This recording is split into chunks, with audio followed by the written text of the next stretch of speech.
नमस्कार, स्वागत आपका नादी टीवी में। मैं हूं आपके साथ पारुल। विशेष देख रहे हैं आप। आज बात राज्य सरकार के उस फैसले की जिसने सूबे की सियासत में भूचाल ला दिया है। हालांकि सरकार के इस फैसले से राजस्व में करोड़ों की बचत होगी और वो पैसा अन्य कार्यों में लगाया जा सकता है।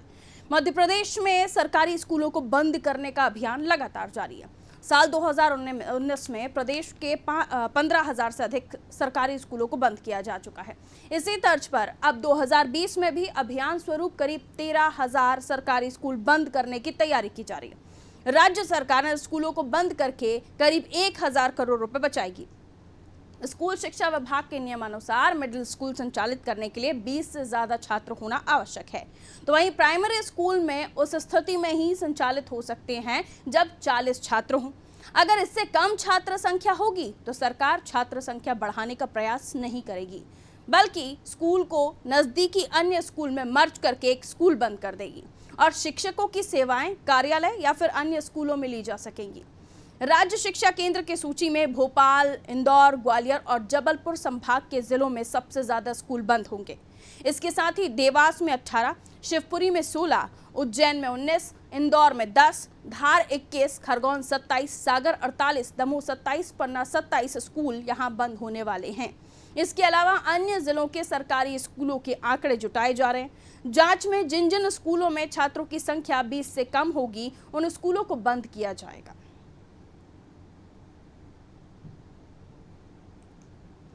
तब कैसे बचत होगी ये भी आपको बता देते हैं।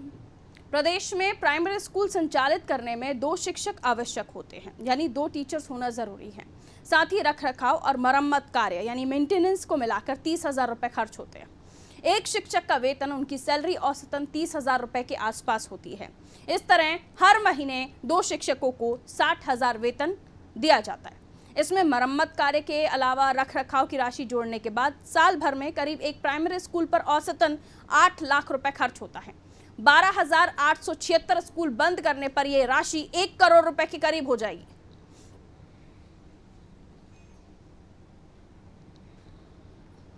मुझे लगता है कि सरकार इस प्रदेश को अशिक्षित लोगों का प्रदेश बनाना चाहती है, क्योंकि जब शिक्षा प्राप्त कर लेगा बच्चा तो सवाल पूछेगा कि हमारे रोजगार की क्या व्यवस्था है, हमारे आर्थिक स्थिति की क्या व्यवस्था है, और कहीं ना कहीं इनके ढकोसले में नहीं आएगा। पर लगातार पैसे बचाने के नाम पे, जबकि शिक्षा का बजट बढ़ाना चाहिए, अच्छे स्कूलों की व्यवस्था करना चाहिए ताकि शिक्षित मध्य प्रदेश रहेगा तो विकसित मध्य प्रदेश बनेगा। पर सरकार की नीयत और नीति दोनों में खोट है। लगातार मध्य प्रदेश में माफिया राज हावी है और शिक्षा माफिया के हाथ ये सरकार खेल रही है। गरीब के बच्चे का क्या होगा, ना तो चिंतन है ना मनन है। स्पष्ट रूप से मध्य प्रदेश के भविष्य के लिए खतरनाक बात है। कम छात्र संख्या वाले विद्यालयों को बंद करने का सरकार का पहले भी प्लान रहा है और नए सिरे से एक बार फिर इसको इम्प्लीमेशन करने की सरकार की मंशा है। यह विद्यार्थियों के हित में है। जहां पर 0 से 20 या उसके आसपास इतनी कम संख्या रह गई है, आप बताइए वहाँ बच्चे कैसे पढ़ेंगे, कैसे वह स्कूल चलेगा। ऐसी स्थिति में उन विद्यालयों को निकटस्थ किसी अन्य स्कूल में मर्ज किया जाएगा। और महत्वपूर्ण बात यह है कि यदि दूरी वहाँ पर होती है तो सरकार उन्हें वाहन उपलब्ध कराएगी अपने खर्चे पर, सरकारी खर्चे पर। उन बच्चों को दूसरे स्कूल में प्रतिदिन पढ़ाई के लिए लाया जाएगा। तो सरकार शिक्षा को और सरल और सुलभ बनाने का प्रयास कर रही है। तो अंधकार में भविष्य हम इसलिए कह रहे हैं क्योंकि आने वाले समय में न जाने कितने और स्कूल बंद होंगे, क्योंकि 2018 से अभियान लगातार चला आ रहा है। 2019 और अब 2020 में भी 13,000 स्कूल बंद होने की कगार पर हैं। ये सरकारी स्कूल हैं जिनमें 0 से लेकर 20 तक बच्चे होने, 0 से लेकर 20 तक बच्चे होंगे तो वो स्कूल बंद कर दिए जाएंगे और 20 से ज़्यादा होंगे तो वो स्कूल चलते रहेंगे। अब सवाल ये उठता है, इन स्कूलों को खोला क्यों गया था अगर बंद ही करना था तो? और लगातार जब ये कहा जा रहा है शिक्षा को बढ़ावा देना है, शिक्षा को घर घर पहुंचाना है, और ऐसा नहीं है कि शिक्षा ज़रूरी नहीं है। शिक्षा हमारा संवैधानिक अधिकार है जो हर बच्चे को, हर व्यक्ति को सरकार का देना ज़रूरी है। अनिवार्य रूप से बच्चा पढ़ सकता है अगर वो चाहे तो। और ऐसे में अगर स्कूल इस तरह से बंद होते जाएंगे हजारों की तादाद में, तो भला कैसे भविष्य सुधरेगा और कैसे हर एक बच्चा शिक्षित होगा। हम मध्य प्रदेश की ही नहीं, अलग अलग राज्यों में भी आप देख लीजिए तो पहली बार नहीं है जब स्कूल बंद होना शुरू हुए हों। इस तरह की परिस्थिति और भी राज्यों में रही है, फिर वो उड़ीसा हो, राजस्थान हो, उत्तराखंड, छत्तीसगढ़, उत्तर प्रदेश, यहाँ पर भी इसी तरह की परिस्थितियां बनी थी। शिक्षा के अधिकार कानून के अनुसार 1 किलोमीटर के दायरे में स्कूल मुहैया कराना सरकार की न केवल नैतिक बल्कि संवैधानिक जिम्मेदारी है। तो ऐसे में अगर बचत करनी है तो क्या महज एक यही तरीका है, कुछ और नहीं हो सकता? बीजेपी से हितेश वाजपेयी जी हमारे साथ इस वक्त फोन लाइन पर मौजूद है। हितेश जी, बहुत स्वागत आपका नादी टीवी में। जी धन्यवाद। हितेश जी, शिक्षा बेहद ज़रूरी है, आप भी जानते हैं, हम भी जानते हैं, हर घर में बच्चे हैं, उनकी शिक्षा की बहुत ज़्यादा ज़रूरत होती है। लेकिन ऐसे में सरकारी आदेश आता है और ये बताया जाता है कि जहां 20 से कम बच्चे होंगे वो स्कूल बंद कर दिए जाएंगे और कोशिश भी नहीं होगी कि वहां बच्चे बढ़ाएं। नहीं, मुझे लगता है ये आपने कहाँ से पढ़ लिया कि कोशिश नहीं होगी कि बच्चे बढ़ाएं। ये तो किसी तो आदेश फिर में आगे नहीं क्या लिखा प्रयास होगा। होंगे? नहीं, ये प्रश्न हो सकता है, लेकिन आपने निष्कर्ष कैसे निकाला कि कोशिश नहीं होगी कि बच्चे बढ़ाए जाए? तो फिर क्या होगा सर? हमने तो जो अभी तक खबरें आई हैं वो तो यही बता रही हैं सर। नहीं, मुझे नहीं लगता कि कहीं चलिए पर आप भी ये बताइए, लिखा आप हो बताइए सही क्या है, चलिए आप बताइए। नहीं, सही यही है कि ऐसा कहीं नहीं लिखा, पहली बात, कि बच्चे नहीं बढ़ाए जाएंगे। ठीक है, नंबर 1। मैं ये पूछ रही हूँ क्या कोई सर्वे होगा, क्या क्यों बच्चे नहीं आ रहे हैं, ये प्रयास किए जाएंगे, ये ढूंढा जाएगा? आप धैर्य से सुनिए, मैं उसी पे आ रहा था। जी सर। कि आपका जो मूल प्रश्न है कि बच्चों को बढ़ाने के प्रयास जो होते हैं ये एक पूरी अलग विधा होती है, और इसीलिए आपने देखा होगा कि पिछले 15 वर्षों में मध्य प्रदेश ने ड्रॉप आउट रेट जो है उसमें भी बहुत तेजी से सुधार किया है और उसके लक्ष्य रखे जाते हैं, और अभी तक शायद ही ऐसा कोई वर्ष होगा जिसमें गिरावट आई हो। तो ये एक अच्छी बात है। और जो नई शिक्षा नीति है, नई शिक्षा नीति के अंतर्गत जो ड्रॉप आउट जिन वर्गों में होता है उनको ध्यान में रखते हुए जिस प्रकार से आजीविका ओरिएंटेड भी वोकेशनल कोर्सेज को शामिल किया है, ये अपने आप में बहुत महत्वपूर्ण है। और दूसरा, जो प्राइमरी एजुकेशन लोकल और वर्नाकुलर लैंग्वेजेस में करने की बात करी है, वो भी प्रोत्साहित करेगी, हमें ऐसा लगता है। तो नई एजुकेशन पॉलिसी को लेकर जो हम आगे बढ़ेंगे, आज भी आपने देखा होगा कि जो वेबिनार हुआ है उसमें सभी शिक्षाविदों ने और शिक्षा क्षेत्र से जुड़े हुए लोगों ने और माननीय मुख्यमंत्री जी ने इसको न केवल रिव्यू किया है बल्कि इसमें सुधार कैसे कर सकते हैं इसकी तरफ भी काफी डिस्कशंस हुआ है। इसके पश्चात हम अप्रोचेस क्या रख सकते हैं, जैसे कि मिड डे मील वाली एक अप्रोच बड़ी व्यापक और सक्सेसफुल रही है कि यदि हम क्वालिटेटिव और अच्छा मील देते हैं तो बच्चों में उसको लेकर भी एक सर ये टॉपिक अलग हो सकता है कि आप लोग क्या प्रयास कर रहे हैं शिक्षा को सुधारने के लिए, बहुत अच्छी बात है, इसकी मैं रिस्पेक्ट भी करती हूँ और स्वागत भी करता है पूरा देश आप जो अच्छी नीतियाँ बनाते हैं उसका। लेकिन सवाल ये है कि अभी जो फैसला सामने आया है उसके हिसाब से जो स्कूल जहाँ बच्चे नहीं आ रहे हैं, 20 से कम बच्चे हैं, उन स्कूलों को दूसरे स्कूलों में मर्ज किया जाएगा, उन स्कूलों को बंद कर दिया जाएगा। और संख्या 1-2 नहीं सर, 13,000 की संख्या है जो स्कूल बंद होने की कगार पर सामने आ रहे हैं।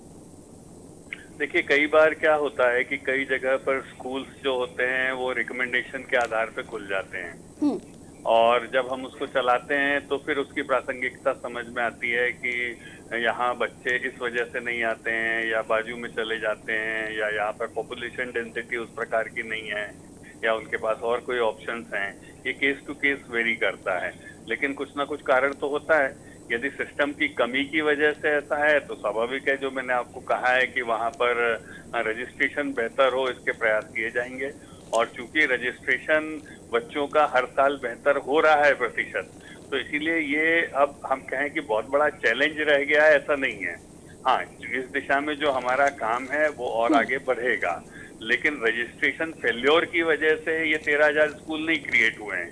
उनके अपने भौगोलिक कारण हैं, बहुत सारे कारण, जैसे स्कूल बन गया है लेकिन वहां तक पहुंच मार्ग नहीं है, तो ये भी एक कई बार कारण हो जाता है, तो उसको मर्ज किया जा सकता है। ठीक है, ये पहले से डिसाइड नहीं होता सर? स्कूल बनाने से पहले भवन खड़े हो जाते हैं, स्कूल स्टार्ट हो जाता है, बाद में जब अलग से सर्वे आप लोग करते हैं, अलग से ढूंढते तो पता चलता है 20 बच्चे भी नहीं है। लेकिन सर नई शिक्षा नीति की आप बात कर रहे थे, सर नई शिक्षा नीति की आप बात कर रहे थे, उसके हिसाब से 2 करोड़ बच्चे अभी ऐसे हैं जिनको शिक्षा नहीं मिल पा रही है, उनको और जोड़ने की बात शिक्षा नीति में कही गई है। तो ऐसे चलेगा तो सर कैसे हो पाएगा वो जो नई शिक्षा नीति में कहा गया? आप बताइए ना, कोई आपका सुझाव हो तो दीजिए, इसीलिए तो सबसे सुझाव दिए जा रहे हैं। गवर्नमेंट में आपकी पार्टी है सर? नहीं, पार्टी तो भाई आपकी भी है ना। मैं विशेषज्ञ तो नहीं हूँ सर, मैं एंकर हूँ, मैं सवाल कर रही हूँ। नहीं, मैं आपकी बात समझ गया हूँ, लेकिन देश तो सभी के विमर्श से आगे बढ़ता है ना। हम सब मिलकर इन चुनौतियों का सामना कर रहे हैं। हम कोई एक प्रोग्राम बनाते हैं, उस प्रोग्राम में वस्तुपरक बातचीत तो हो सकती है कि नहीं भाई आप इसमें मिड डे मील यदि दे रहे हैं तो ये सक्सेसफुल नहीं है, उसकी जगह आप यूनिफॉर्म या रिक्रिएशनल एक्टिविटी ये भी क्रिएट करें, तो फिर एक सुझाव आता है। तो मुझे ऐसा लगता है केवल सवाल खड़े कर लेने से समाधान नहीं निकलेंगे, चुनौतियां तो हैं। ठीक है सर, जिन बच्चों का संवैधानिक अधिकार है, संविधान भी अधिकार देता है कि 1 किलोमीटर के दायरे में सरकार को शिक्षा उपलब्ध करानी है, फिर उसका क्या होगा? देखिए, ये आपका again this is a catch and catch situation कि भाई आपने ये इसको आधार मानते हुए यदि आपने स्कूल की संरचना कर दी, तो आपका जो पहला प्रश्न था कि उस 1 किलोमीटर के दायरे में यदि आपने स्कूल बना दिया और उसके पहले मान लो कोई नदी है, नाला है, पहुंच मार्ग नहीं हो पाया है, वही तो सर, यही तो समझने की हम कोशिश कर रहे थे। बहरहाल मैं आपको रोकना चाहूंगी सर। भूपेंद्र कौशल जी हैं, प्रदेश संयोजक शासकीय अध्यापक संघ के, हमारे साथ इस वक्त फोन लाइन पर जुड़े हुए हैं, आप भी रुकिएगा हमारे साथ। भूपेंद्र कौशल जी, बहुत स्वागत आपका अनादि टीवी में। Thank you madam. Upendra Kaushal ji, आपसे जानना चाहूंगी, जो अभी सरकार का फैसला जिसमें 13,000 और स्कूल, सरकारी स्कूल जिनमें बच्चे कम होंगे, 20 से कम होंगे, उन्हें बंद करने की तैयारी है, इसको लेकर आपकी पहली टिप्पणी? सबसे पहला तो ये है कि इसके जो निर्णय सरकार ले रही है बंद करने की, इसकी हम लोग निंदा करते हैं संगठन की तरफ से जी। तो और दूसरी बात ये है कि सरकार को स्कूल बंद करने से पहले उनका सरकारी स्कूलों को निजीकरण की तरफ ले जा रही है और इसको रोकना होगा। पहले आप शासकीय स्कूलों में वो भौतिक संसाधन और वो सब चीजें आर्थिक रूप से उनको संपन्न कराएं, जिससे कि बच्चों का लगन जो सरकारी स्कूल के प्रति बढ़े। दूसरी तरफ क्या है कि सरकार जो है आरटी अधिनियम की आड़ में कुकुर मुत्तों की के समान जगह जगह यानी प्राइवेट स्कूलों को मान्यता दे रही है, जिससे भी एक सरकारी स्कूलों पे इसका बहुत बुरा फर्क पड़ा है। 2 कमरे के स्कूलों को आप मान्यता दे के और फिर इस तरह से एक बड़ी अच्छी स्थिति में जो स्कूल चल रहे हैं हमारे सरकारी स्कूल, उनको बंद करने की सरकार का कहना है कि वहाँ बच्चों की स्थिति कम है। अब जब आप किसी सरकारी स्कूल के बगल में ही आप प्राइवेट स्कूल खोलोगे तो बच्चों की संख्या स्वाभाविक है, कम होना स्वाभाविक है, क्योंकि सरकारी स्कूलों में उन तबकों के बच्चे आते हैं जो स्लिम एरिया से होते हैं, जो बहुत ही गरीब होते हैं, जो यानी प्राइवेट स्कूलों में नहीं जा सकते। ऐसी स्थिति में अगर वहाँ सरकारी स्कूल बंद कर दिया जाएगा और वहाँ पर आप उनको प्राइवेट स्कूलों की तरफ पहुंचाओगे, प्राइवेट स्कूल को मान्यता दोगे, तो फिर बेचारे बच्चे वो जाएंगे क्या? उनकी आर्थिक स्थिति ऐसी है नहीं, एक उम्मीद पे वो सरकारी स्कूल पे चल रहे थे। दूसरी बात है कि आप इनको पूरी तरह से ये लोग निजीकरण की ओर चल रही है सरकार। ठीक है, ये आपका जो सवाल हमें ये लेकर जाते हैं हितेश जी के पास, हमारे साथ बीजेपी से जुड़े उपेंद्र जी, आप भी बने रहिएगा। हितेश जी, आप सुन पा रहे हैं? हाँ, सुन रहा हूँ भाई। जब इनको कोई भी स्कूल है वो कुकुरमुत्ता नजर आ रहा है तो आप समझ सकते हैं कि इनकी सोच कैसी है। मतलब मुझे आश्चर्य लग रहा है कि एक शिक्षाविद या शिक्षा से जुड़े क्षेत्र का व्यक्ति यदि उसका शब्दकोश इतना समृद्ध नहीं है कि वो अपनी बात को रखने के लिए मर्यादित शब्दों का प्रयोग कर सके और तर्क के आधार पर ज्यादा विमर्श में शामिल हो, तो मैं इनको नमन ही कर सकता हूँ सर। और क्या करूँ, अब इनके स्तर पे तो आऊंगा नहीं। मेरा मतलब ये नहीं था। आपने अपने आप को प्रकट कर दिया। नहीं प्रकट नहीं, आप ये बताइए आरटी अधिनियम में आपने आरटी अधिनियम में क्या देखा? अब उपेंद्र जी, निजीकरण का सवाल भी था सर, निजीकरण वाला सवाल भी था, उस पर भी आप तो पता नहीं कुकुर मुत्ते में कहाँ चले गए, मेरी तो समझ में ही नहीं आया। नहीं, आपने वो पॉइंट है, हमारा ये मतलब है कि आप प्राइवेट का तरीका है क्या आपका? नहीं, तरीका नहीं, आप ये बताइए चर्चा का ये तरीका है क्या? आप बताइए क्या इस प्रकार से आप स्कूलों की व्याख्या करेंगे? पकड़ के बात करें, आप मैं कह रहा हूँ आरटी का अधिनियम पकड़ के भाई, एक चीज से ये समझ में आ गया ना कि आपकी सोच और विषय पर कितनी गंभीरता है। सरकारी स्कूलों भाई व्यक्ति के चरित्र का परिचय उन्होंने जिस शब्द का इस्तेमाल किया उसे छोड़कर उनके सवाल पर भी तो ध्यान दिया जा सकता है सर। निजीकरण की बात कर रहे हैं, क्या वाकई निजीकरण की ओर शिक्षा को लेकर जाया जा रहा है? देखिए मैं तो आपके साथ चर्चा में शामिल ही था, जी सर। और आप भी तो कठोर प्रश्न पूछ रही हैं, ऐसा थोड़ी ना है, लेकिन आपके शब्द तो मर्यादित हैं। आपके शब्दकोश में तो मुझे कहीं पर भी दरिद्रता नहीं दिखी, लेकिन आप सोचिए जो शिक्षा क्षेत्र से जुड़े हुए हैं, यदि उनकी ये सोच है, अब सुन लीजिए उपेंद्र जी, है ना, जब यदि शिक्षा क्षेत्र से जुड़े हुए लोग यदि इस प्रकार के रहेंगे तो उस स्कूल में कौन जाएगा, आप बता दीजिए।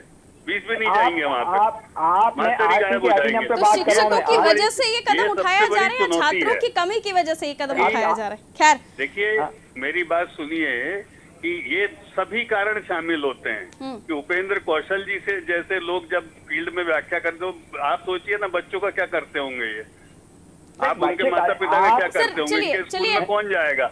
टॉपिक पर आते हैं। हितेश जी, इम्पोर्टेंट है, बच्चों की शिक्षा से देश के भविष्य से जुड़ा हुआ ये टॉपिक है और इसे इस तरह से जाने नहीं दिया जा सकता। हितेश जी, एक महत्वपूर्ण सवाल यही निकल कर आ रहा है कि अगर सरकारी स्कूलों के आसपास ज्यादा दूरी पर नहीं प्राइवेट स्कूल रहेंगे तो क्या अभिभावक बच्चे उस प्राइवेट स्कूल की तरफ अट्रैक्ट नहीं होंगे? क्या वाकई निजीकरण के लिए तो ये सब नहीं किया जा रहा है? देखिए मुझे लगता है कि ये एक बहुत बड़ी व्यापक बहस है जी। और इस व्यापक बहस में कई इसके तकनीकी पक्ष भी हैं, कई इसके व्यावसायिक पक्ष भी हैं, इससे नकारा नहीं जा सकता है। तो एकदम सिंगल लाइन में कह देना निजीकरण हो रहा है, इसको मैं सिरे से नकारता हूँ। और दूसरी बात ये भी तय है कि हाँ, शिक्षा और स्वास्थ्य दो इतने बड़े क्षेत्र हैं कि इसमें शासन प्रशासन ही सब कुछ कर लेगा, चाहे वो राइट टू हेल्थ का मामला हो, चाहे वो राइट टू एजुकेशन का मामला हो। Right to education. और कई ऐसे बच्चे हैं जो दूर दराज क्षेत्रों में रहते हैं, उस स्कूल एक वही स्कूल है जहां वो पढ़ सकते हैं और वो बच्चे 5 भी नहीं है, तो क्या उनसे शिक्षा का अधिकार छीन नहीं रहे?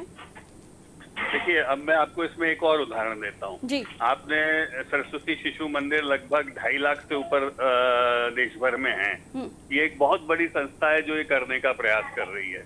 उसके अलावा आपको विवेकानंद केंद्र के बहुत सारे स्कूल मिलेंगे, फिर उसके बाद मिशनरीज भी इसमें बहुत अच्छा काम बहुत सारे कर रही हैं। तो आप इन सबको क्या निजीकरण बोल के रिजेक्ट कर देंगे? नहीं सर, मेरा जो भी सवाल था कि कई ऐसे बच्चे हैं जिनके पास एकमात्र स्कूल है जहां वो जाते हैं और मुश्किल से 5 लोग ही अगर वहां पढ़ते हैं, तो क्या उनसे शिक्षा का अधिकार छीन नहीं रहे आप? बिल्कुल नहीं, ये मुझे लगता है कि उसका अल्टरनेट क्या है फिर उनके पास? देखिए ये एक प्रकार से इसका आप जिसको बोलते हैं जनरलाइजेशन नहीं कर सकते इस बात को।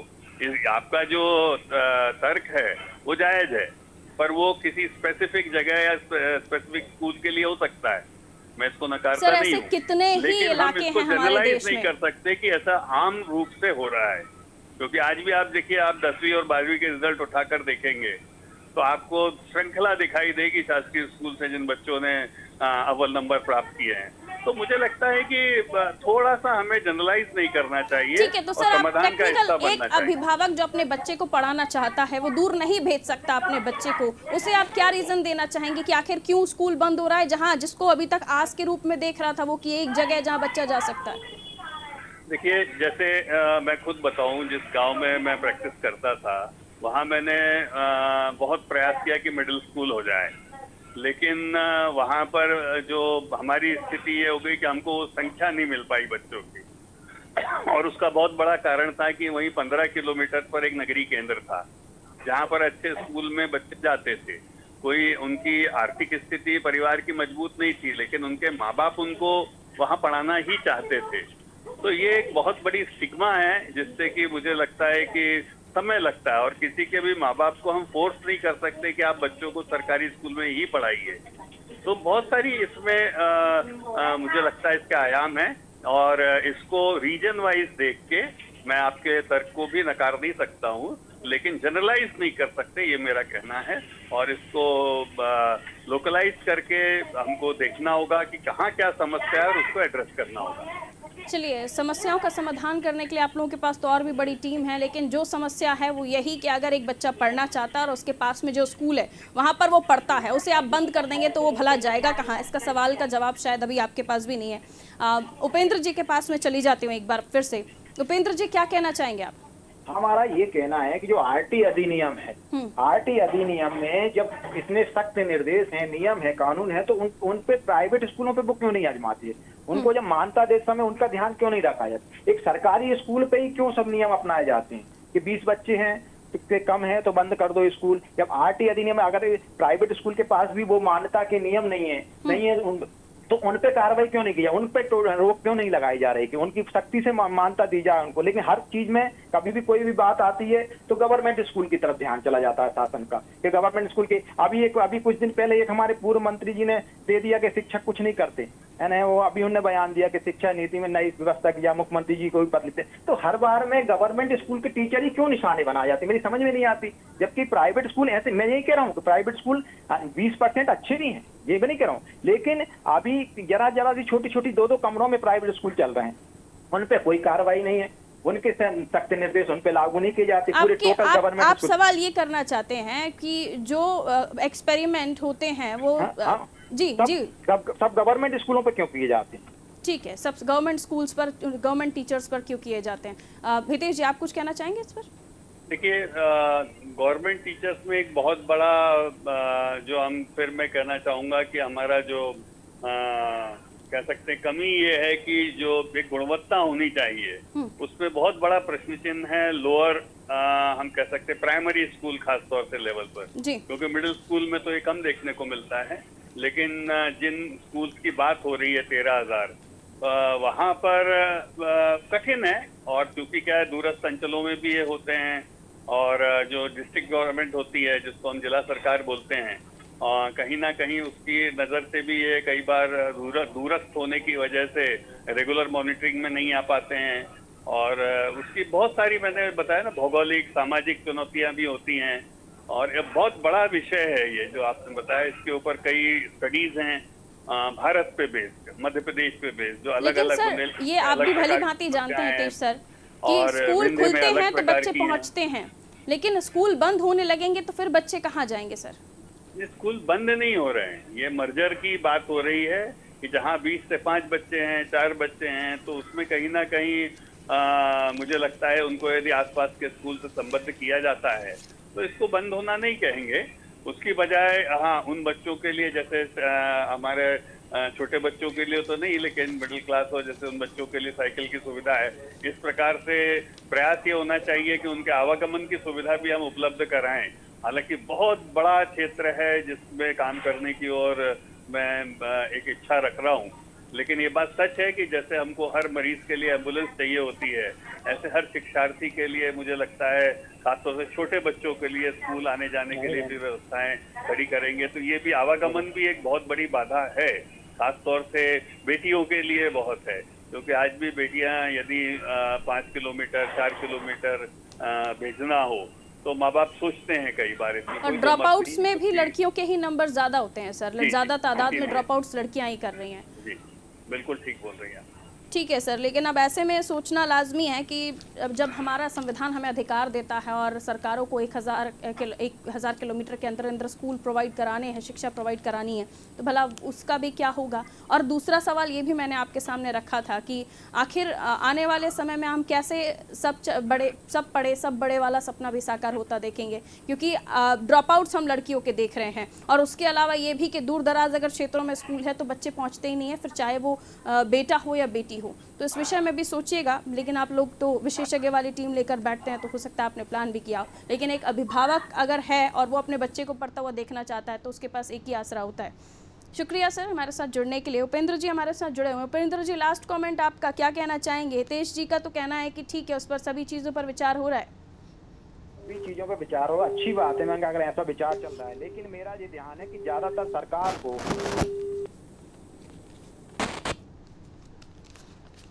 चलिए लगता है फ़ोन डिस्कनेक्ट हुआ उपेंद्र जी का। बहुत बहुत शुक्रिया उपेंद्र जी हमारे साथ जुड़ने के लिए।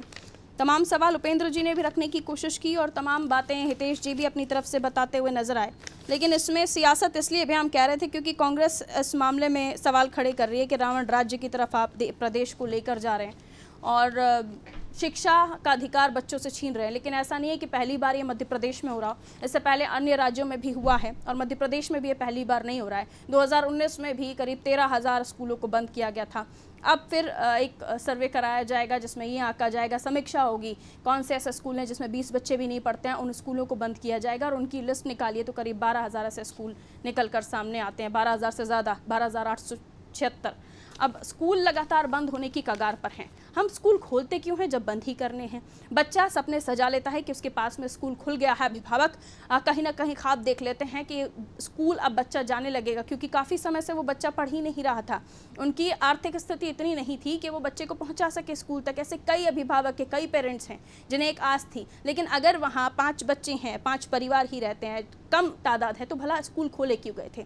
आप सड़क का हवाला दे रहे हैं, आवागमन का हवाला दे रहे हैं, तो क्या पहले इन सब चीज़ों का ध्यान नहीं रखा गया था जब भवन का निर्माण किया गया था। अब भवन बन चुके हैं, स्कूल संचालित हो रहे हैं, क्योंकि बच्चे नहीं आ रहे हैं इसलिए आप स्कूल बंद करेंगे। लेकिन संविधान हमें अधिकार देता है शिक्षा का, और संविधान अधिकार ये भी देता है कि ज़्यादा दूर नहीं, आप चले जाइए करीब